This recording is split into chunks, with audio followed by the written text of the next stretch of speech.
পুলিশের ব্যারিকেড তারা দফায় দফায় ভাঙছেন। পুলিশের বাধা কিন্তু উপেক্ষা করে তারা ভেতরে প্রবেশ করে ফেলেছেন।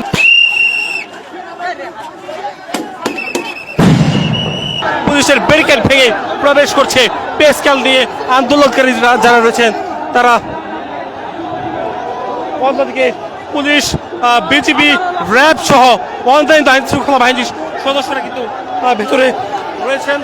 পুলিশের ব্যারিকেড তারা দফায় দফায় ভাঙছেন।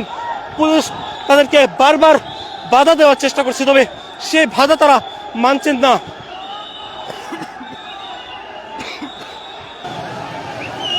পুলিশের সাথে একেবারে ধস্তাধস্তি করছে। দর্শক দেখছেন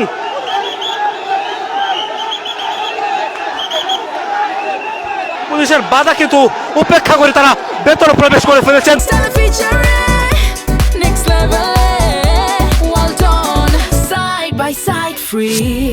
পুলিশ, বিজিবি, র্যাব সহ অন্যান্য বাহিনীর সদস্যরা তাদেরকে বাধা দিয়েছেন। কয়েক দফায় তাদেরকে বাধা দেওয়া হলেও তারা সেই বাধা উপেক্ষা করে তারা যমুনায় প্রবেশ করে ফেলেছেন। প্রায় 3 থেকে 4-5 হাজার সদস্যরা এখানে রয়েছেন আন্দোলনকারীরা। তারা মূলত পুলিশের, র্যাবের, বিজিবির বাধা উপেক্ষা করে তারা ভেতরে প্রবেশ করেছেন। ভাই কি দাবিতে আজকে যমুনায় যাচ্ছেন? আমাদের পে স্কেল, বৈষম্য মুক্ত পে স্কেল চাই আমরা, ঠিক আছে? আমাদের 8,200 টাকা আমাদের সংসার চলে না, ঠিক আছে? একটা ফ্যামিলি হবে প্রজ্ঞাপন, পরে হবে নির্বাচন, আগে নির্বাচন দিতে হবে। নির্বাচন ছাড়া কোনো নির্বাচনী সরকার গঠন করতে দেওয়া হবে না। আমরা দুর্বার আন্দোলন করব। আমাদের পে স্কেল না নিয়ে আমরা ঘরে ফিরবো না ইনশাআল্লাহ। ডক্টর মোহাম্মদ ইউনূস, আপনি আজকের মধ্যে প্রজ্ঞাপন দেন, নইলে কিন্তু সারা বাংলাদেশ অচল হয়ে যাবে। গ্যাস, কারেন্ট, বিদ্যুৎ সব বন্ধ করে দেবো ইনশাআল্লাহ। আমরা আন্দোলনে যাবো ইনশাআল্লাহ। আন্দোলনে গিয়ে আমাদের পে স্কেল দিতেই হবে। আমরা দিতে হবে। দর্শক দেখছেন পুলিশ সহ অন্যান্য আইন শৃঙ্খলা বাহিনীর যে বাধা ছিল সেই বাধা ভেঙে তারা ভিতরে প্রবেশ করে ফেলেছেন। একেবারে যমুনার সামনের যে ফটকটি রয়েছে, অর্থাৎ যমুনার যে গেট দিয়ে যমুনার ভেতরে প্রবেশ করেন প্রধান উপদেষ্টা সহ অন্যান্য যারা রয়েছেন দায়িত্বশীল, তারা ঠিক সেই স্থানেই আইন শৃঙ্খলা বাহিনীর সদস্যরা তাদেরকে বাধা দিয়েছেন। তবে সেই বাধা উপেক্ষা করে আন্দোলনকারীরা ভেতরে প্রবেশ করে ফেলেছেন এবং এখানে সরকারি, বেসরকারি সহ বিভিন্ন স্থান থেকে এসেছেন। সারা দেশ থেকে আন্দোলনকারীরা আজকে সকাল থেকে জড়ো হচ্ছিলেন রাজধানীর কেন্দ্রীয় শহীদ মিনার এলাকায়। কেন্দ্রীয় শহীদ মিনার এলাকা থেকে এসে তারা কিছুক্ষণ আগে তারা মার্চ টু যমুনা ঘোষণা করে এবং মার্চ টু যমুনা যেহেতু তাদের পূর্ব ঘোষিত কর্মসূচি ছিল, সেই পূর্ব ঘোষিত কর্মসূচি অনুযায়ী তাদেরকে পুলিশ বাধা দিচ্ছিলেন। তবে সেই বাধা উপেক্ষা করে আন্দোলনকারী যারা তারা কিন্তু ভেতরে প্রবেশ করেছে। ইন্টারকন্টিনেন্টাল মোড়ে তাদেরকে পুলিশ একাধিকবার বাধা দেওয়ার চেষ্টা করেছিলেন, সেই দৃশ্যটি আমরা দেখেছি। তবে পুলিশের বাধা উপেক্ষা করে 7 থেকে 8 হাজার সদস্য এখানে উপস্থিত আছেন বলে জানা গেছে। যারা এখানে আন্দোলন করছেন তারা জানিয়েছেন এবং তাদের এই যে বৃহৎ পরিসরের একটি সংখ্যা, সেই সংখ্যা যমুনায় প্রবেশ করছেন, সেই দৃশ্যটি দেখছেন এবং তারা বলছেন আজকের ভিতরে গেজেট প্রকাশ না হলে তারা আরও বড় আন্দোলন করবেন বলে তারা জানিয়েছেন। তারা দেখতেই পাচ্ছেন দর্শক, ইত্তেফাকে দেখানোর চেষ্টা করছি, সঙ্গে আছে আমি আলসাদি। আমরা বাংলাদেশ ডাক বিভাগের পক্ষ থেকে আসছি। আমাদের পেটে ভাত নাই। আমরা আজকে 11 বছর যাবৎ আমাদের বেতন বৃদ্ধি হচ্ছে না, তাই আমরা বেতন বৃদ্ধির দাবিতে সারা বাংলাদেশের কর্মচারীরা ঐক্যবদ্ধ হয়ে আজকে এই যমুনা অভিমুখী হয়ে আসছি। আমরা আজকে একটা সিদ্ধান্ত হবে, হয় আমাদের পে স্কেল দিবে, নাহলে আমাদের মুখে বিষ দিবে। আমরা এই দাবিতে আমরা আজকে নামেছি। কতক্ষণ থাকবেন যমুনার সামনে? একটা বন্ধ হয়।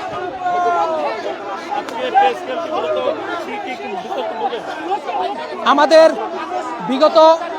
বিগত আওয়ামী লীগ সরকারের সময় 2015 সালে আমাদের সর্বশেষ বেতন বৃদ্ধি হয়েছিল। আজকে 11 বছর যাবত আমাদের কোনো বেতন বৃদ্ধি হচ্ছে না। আমরা ছেলে মেয়ে নিয়ে, স্ত্রী পুত্র নিয়ে, মা বাবা নিয়ে আমরা খুব কষ্টে আছি। আমাদেরকে এই অন্তর্বর্তী সরকার ডক্টর ইউনূস স্যার একটা পে কমিশনার গঠন করছিল। এখন উনি পে কমিশনার গঠনের রিপোর্ট দিছে আমাদেরকে বেতন বৃদ্ধি করার জন্য। এখন উনি তাল বাহানা করতেছে, আমাদের বেতনটা বৃদ্ধি করতেছে না। উনি বলতেছে পরবর্তী সরকার আইসা দিবে, পরবর্তী সরকার আইসা দিবার কোনো গ্যারান্টি নাই। আমরা চাই এই সরকার প্রজ্ঞাপন জারি করে তারপরে উনি যাক। উনি যেহেতু পে কমিশন গঠন করছে, ওনার মাধ্যমে উনি পে কমিশনটা গঠন করার পরে উনি প্রজ্ঞাপনটা জারি করে যাক। দরকার আমরা পরের অর্থ বছর পাবো, আমরা এই আশ্বাসে আমরা চলে যাব। দর্শক শুনছিলেন, এখানে আন্দোলনকারীদের সাথে আমরা কথা বলছিলাম। আন্দোলনকারীরা কিন্তু এখনো প্রবেশ করছে, তাদের যে ঢল সেই ঢল কিন্তু নেমে এসেছে। আমরা দেখছি কয়েক হাজার মানুষ এখানে সড়কে উপস্থিত আছেন। তাদের উপস্থিতিতে এই যে আন্দোলন, সেই আন্দোলন কিন্তু বৃহৎ পরিসর ইতিমধ্যে আসলে বৃহৎ পরিসরে ছড়িয়ে পড়ছে, সেই দৃশ্যটি আপনারা দেখছেন।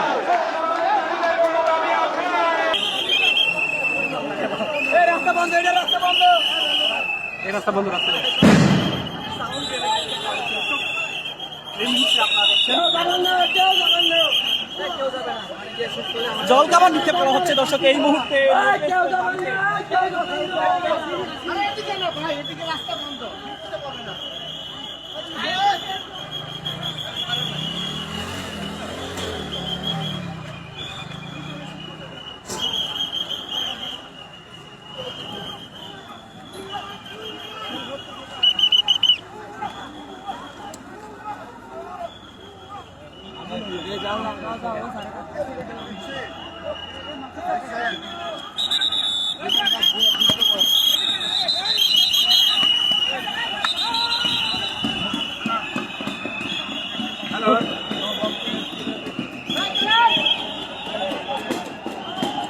আন্দোলনকারীদেরকে পুলিশ ধাওয়া দিয়ে সরিয়ে দিচ্ছেন, সেই দৃশ্যটি দর্শক দেখছেন।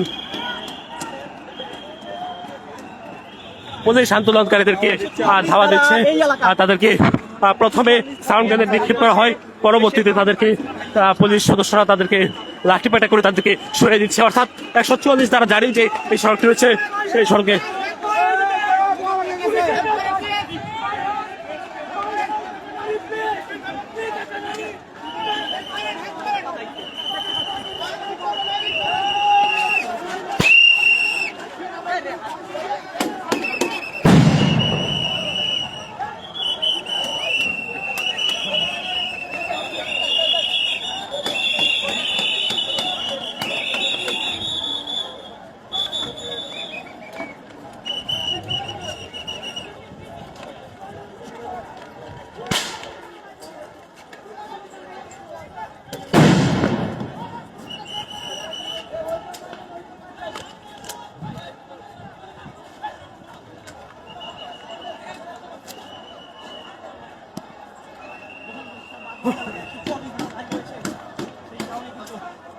আন্দোলনকারীদের ছত্রমুক্ত করে দিয়েছেন, দেখতে পাচ্ছেন আন্দোলনকারীদের। পুলিশ তাদেরকে বারংবার বুঝিয়ে সরে যাওয়ার চেষ্টা করলেও তারা সরে না যাওয়াতে তাদেরকে পরবর্তীতে পুলিশ সাউন্ড গ্রেনেড নিক্ষেপ করে তাদেরকে সরে যেতে বাধ্য করে, সেই দৃশ্যটি আপনারা দেখছিলেন দৈনিক ইত্তেফাকে। বর্তমানে আন্দোলনকারীরা অবস্থান করছেন যমুনার সামনের যে সড়কটি রয়েছে ইন্টারকন্টিনেন্টালের মোড়, সেই ইন্টারকন্টিনেন্টালের মোড়ে। একদিকে আন্দোলনকারী, অন্যদিকে পুলিশের মাঝে একেবারে বলা চলে যে অবস্থান, সেই অবস্থান কিন্তু চলছে।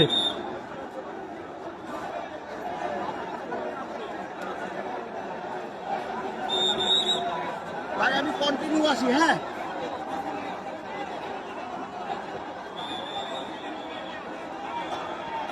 আমি যমুনার সামনে এখনো চলে যাবো, সাউন্ড গ্রেনেড মারছে তো। কয়েক দফা তাদের উপর সাউন্ড গ্রেনেড নিক্ষেপ করা হয়, পরবর্তীতে আমরা দেখছি আন্দোলনকারীদেরকে সরে যেতে পুলিশ বাধ্য করে সাউন্ড গ্রেনেড নিক্ষেপের পর আন্দোলনকারীরা সরে যায়, সেই দৃশ্যটি আপনারা দেখছিলেন।